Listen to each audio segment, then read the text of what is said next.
अल्हम्दुलिल्लाहिल वाहिदिल क़हार वस्सलातु वस्सलामु अला सय्यिदिल अबरार।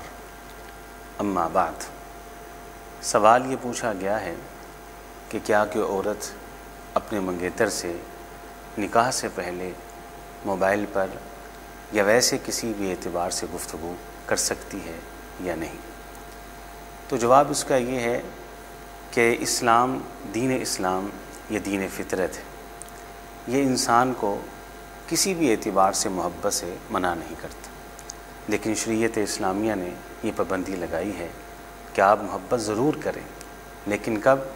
जब निकाह हो जाए तो निकाह के बाद करें और फिर सारी उम्र मोहब्बत करें। निकाह से पहले किसी भी औरत का अपने होने वाले शोहर के साथ बेवजह और बेउज़र बात करना ये शरन ठीक नहीं है, ये शरन दुरुस्त नहीं है।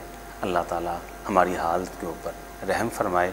अल्लाह ताला हमें अपने मामलात की इस्लाह करने की और समझ कर इसके ऊपर अमल करने की तौफ़ीक़ अता फरमाए।